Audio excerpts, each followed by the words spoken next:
Boy everyone, MARKCHES here, welcome to the channel, and today I will be comparing the Jordan 35 to the Jordan 36. So let's find out which one is for you.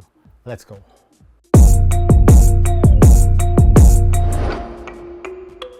If you haven't watched the performance review of each of this sneaker, I'll be putting the link up here for a more detailed review of each of these sneakers. So this recently came out, the Jordan 36, and as for the Jordan 35, it just came out last year or less than a year. So let's find out which one is better in terms of performance. Did the 36 improve from the 35? Because the 35 was a very nice sneaker to play in. It was really fun to play in with the 35.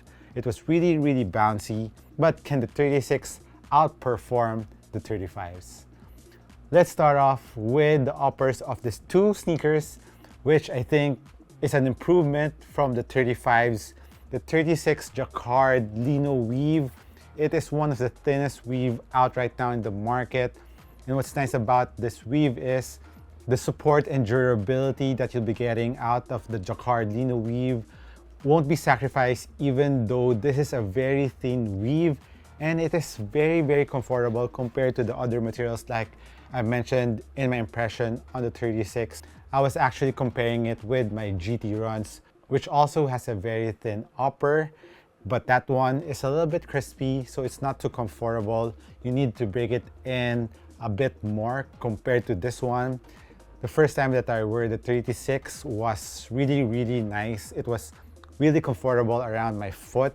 I didn't feel that crunchiness or the plasticky material of this Jacquard weave, although this is a little bit fused, but not to the extent that you will feel it to be crunchy, and it won't be that comfortable around your skin. And of course, the ventilation compared to the 35s is of course off the charts, because you can even see your sock. If you're wearing colored socks, you can see the color of your socks. And when you breathe from one side, you will feel the air coming out on the other side. So ventilation wise, if you like ventilation on a sneaker and you perspire a lot on your foot, you will surely love the upper of the 36 compared to the 35. Although the 35 strength is more on the structure and durability, you can see on the upper of the 35, there's straps here for support from the lateral and medial side. So if you want a more durable or more support around the midfoot and really hugs your foot with that full support that you need, maybe if you're a bigger guy or maybe a stockier player, although if you're playing a guard position but you're stockier and you need that support when you're doing lateral cuts or shifting from left to right, you would feel more comfortable on the 35 support compared to the 36. Although the 36 support is not just coming from the Jacquard upper, but it is also coming from the cushion that really goes up on the lateral part and on the heel part of the sneaker compared to the 35s, which you are kind of sitting not too low on the cushion, but you're kind of sitting just below this cushion. But on the 36, you are sitting right about here. So my hand here. So it's a little bit lower to this gold strip here. So it really goes up and cradles your foot and gives you that lateral support that you need.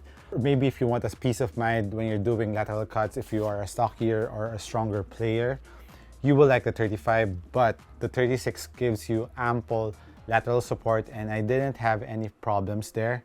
And another thing that gives you support on the 35, of course, is this Eclipse Plate 2.0. The Eclipse Plate 3.0 is actually different. It's not really entirely an Eclipse Plate, but it's cut into half, and it's a little bit more flexible around the midfoot compared to the 35s. Yeah, I've been using the 35, but the 36 is a little bit more flexible around the midfoot. So if you like a little bit more freedom and the support is good enough, the 36 is ample enough for me personally. I'm okay with the 36, but the 35 support ain't that bad either. Now speaking of the upper on the 35, it has this leather, although it looks more premium compared to the 36. Although the leathers on the 36 is not real leather, I'm still not mad at it. Yeah, it doesn't smell anything. Yeah, this is synthetic leather, but it still looks premium in my opinion. And in terms of performance, I'm okay with this because it sheds off the weight on the sneaker compared to the 35, which has more panels of leather. So you can see these black panels on my 35s. This is all leather. This is very nice leather, I must say, even on the tongue. So if you are more into the materials of the sneaker and maybe you want to rock it off court too, and you like that leather material, the 35 will give you that. But the 36, although it lacks leather, I think I can still rock this off court, especially this colorway. It's a very clean colorway. I was really happy that this colorway dropped here versus the other colorways. And this is very flexible. You can rock this off court too, at the same time hoop with them. Like I said, in the ventilation area, the tongue is also very well ventilated on the 36. You can see that perforation on the 36 more compared to the 35, although it has perforation too, but it has extra materials on top of that perforation. And the tongue of the 36 is a little bit thinner compared to the 35s, although both are very comfortable. Even though the tongue of the 36 is thinner, it is still very comfortable. It is well padded, while on the 35, it is really well padded. Both have very comfortable tongue. And speaking of comfort, let's move to the back part or heel part of the sneaker, where you can see on the 35, if you like more Achilles pillows, you will like the Achilles pillows on the 35 more compared to the 36. The 36 has ample Achilles pillow, but just the right amount. Maybe you would prefer the 35s if you have thinner ankles, because it really hugs your ankle here on this part or Achilles part on top of your Achilles and hugs it. And the lockdown on the 35 is amazing. While on the 36, it still is very good, but if you want that maximum lockdown feel that your ankle won't be moving or Achilles won't be moving at all, and if you have a thin Achilles, you would prefer the 35. But the 36, for normal foot and wide footer, I think it is enough. As for the pull tab, I'm liking on the 36 because it is bigger. You can really put your fingers inside, even on the heel part. Even if this is big, it is still very soft, so it doesn't distract you when you're doing your moves here. While the 35 doesn't have the pull tab at the heel, but it has here in the tongue. So I would say it's much easier to put your foot in on the 36 compared to the 35, because especially the materials or the thickness of the Achilles pillows are thinner compared to the 35, so it's easier to put your foot in on the 36. As for heel containment, both have internal heel plate for heel cupping and heel containment, and your heel is very well protected on both. On the 36, the cushion also helps out on the support of the heel. It really goes up here and cradles your foot more compared to the 35s, where the cradling is more on the Eclipse Plate because it's really wide here. Plus this leather and this panel, this plastic panel, is coming from here going to the midfoot part of the sneaker. And when you loosen up, it really hugs your heel. So I think both have excellent heel containment and support. Now let's move on to the insole of these two sneakers. The Jordan 35 has the typical insole. Yeah, typical insole from Jordan and Nike. While on the 36, it has the similar insole found on the Kobe 6 and the KD 14, which is more on the styrofoam-like. So what's nice about this is the more that you use them, the insole will mold to your feet. So the more that you use them, it will lock your foot in the mold. Your foot won't be moving anywhere else. And of course, one of the main reasons that they use these materials is for you to feel the full-length Zoom Strobel, which is the cushion of the 36, which I think was the deal breaker or the main difference from the 36 to the 35, the main upgrade from the 35. Because if you have been following this channel, but if you are new here, you know how much I like the full-length Zoom Strobel. It gives you the maximum bounciness that you can feel under your foot. At the same time, the impact protection that you need. And not just that, the 36 has an extra bottom loaded zoom unit, which is big here. And the first time that I hoop with them, you can immediately feel the bounciness on the 36. Compared to the 35, you need a little bit more break-in time to really feel the zoom units on the 35, which is found in the forefoot and heel, which are both unlocked. So don't get me wrong, guys, the 35's bounciness or the zoom units is really bouncy from the forefoot, especially after breaking them in. You would feel the bounciness, especially in the forefoot. And the responsiveness and court feel on the 35 is really great. So that's one difference from the 36. The 36 is a little bit thicker in terms of cushioning, although I didn't have any problems on the responsiveness because usually zoom units are very responsive. But the main thing is, but in terms of thickness, it's a little bit thicker compared to the 35. So if you want a thicker cushion, go with the 36. But it's just a little bit difference because this is really low to the ground, while the 36 is just enough, still very low, but not as low as the 35. So for my personal choice, I like the cushioning setup of the 36 because of the full and zoom straddle, plus the extra unit on the forefoot. Plus, it is still very responsive and it's not high off the ground. So I think this cushioning setup has the best of both worlds, and especially on the heel. The impact protection of the 36 is way better compared to the impact protection that you will feel on the 35. Although the 35 is good enough, but the zoom straddle gives you that impact protection immediately on your heel when you're landing, especially if you're a bigger dude. You will like the impact protection more on the 36. Now let's talk about the Eclipse Plate. Like I mentioned earlier, it has a different Eclipse Plate setup on both. The Eclipse Plate on the 35 is bigger. It gives you extra support on the midfoot part of the sneaker. But the little problem that I experienced on the 35 is you will feel a little bit of pinching around the midfoot, especially on the medial part. So one thing to combat that and one thing to fix that is when you buy a brand new 35s, you run with them first, forward and backwards before doing lateral movements on this. Soften the materials up a bit, especially the insole. Then after that, you can move from side to side after really breaking in the materials of the 35.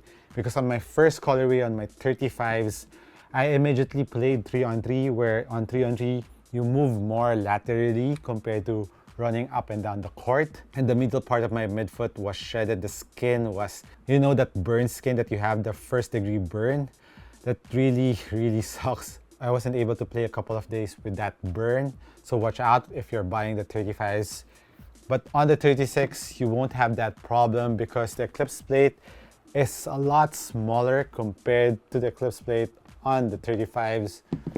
So you won't have that problem because mainly the reason why they made this really big because the zoom is exposed on the 35s more here compared to the 36, which has a full and zoom straddle.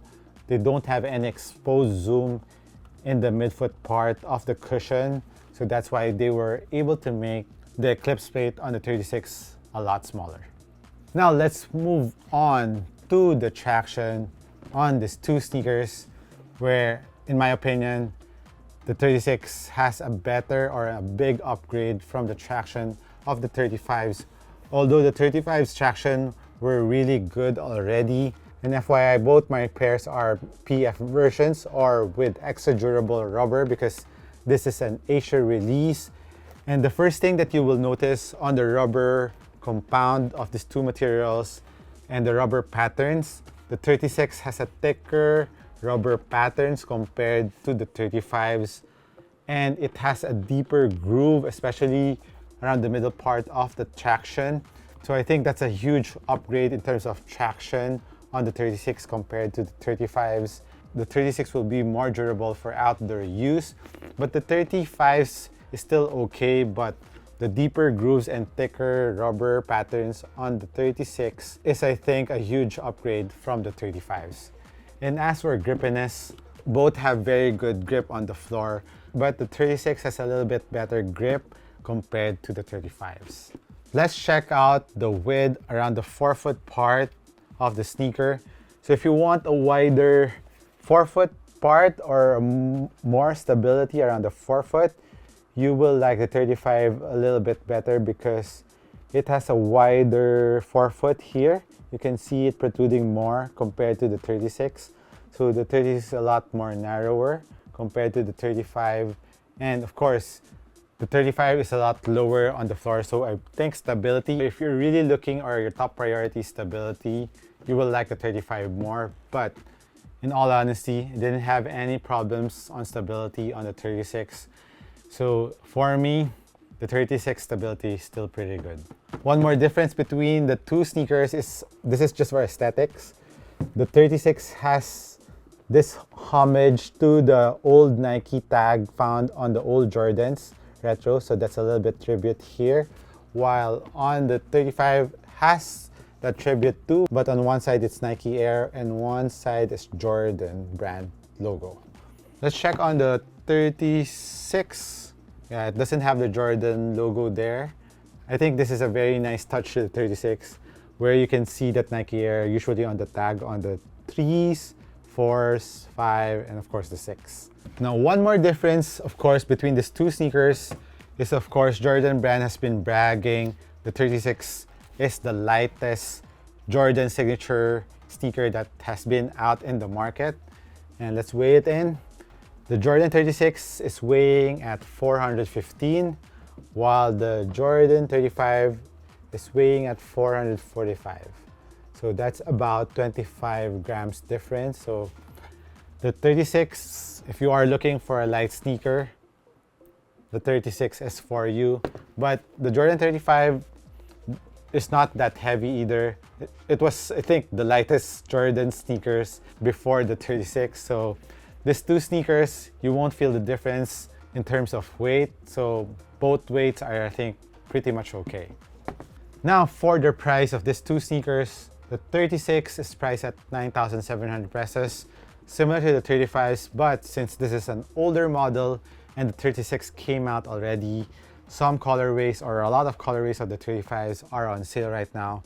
So if you're more on the budget, the 35s is still a very good performing sneaker. But if you are like me, who likes full and zoom strobel on their sneaker, maybe if you don't have the budget yet, wait till you have the money and buy the 36. I think it's worth the upgrade from the 35s. This one has a lot of upgrades compared to the 35. The traction is better. Of course, the cushioning is better. Ventilation-wise is better. And in terms of aesthetics, I prefer the looks of the 36 compared to the 35s more. As for the sizing of this two sneaker, go true to your size. If you're a regular footer and wide footer, go half a size up. But on the 36, I think I could go half a size down because of how thin the materials are on the 36. But wait for my update on that. I will try the 10.5 if I have the chance, because currently it's not still in the stores here in Manila. I bought this over at the Nike app. I think this is exclusive over at the Nike app first before everything else in the stores here in Manila. And we just recently opened up from the ECQ, or that's a lockdown here in the Philippines. So still not yet out in the store, but if I have the chance to try the 10.5, I will let you know if it will fit you if you have a standard foot. So better if you can test this out first before buying, but on the 35, go true to size. If you're a regular footer and wide footer, go half a size up. So that's it on my comparison between the 36 and the 35. Let me know which one you would prefer and why. Hit me a comment down below. This has been MARKCHES once again. Thank you for dropping by. I'll catch you in the next one. Peace.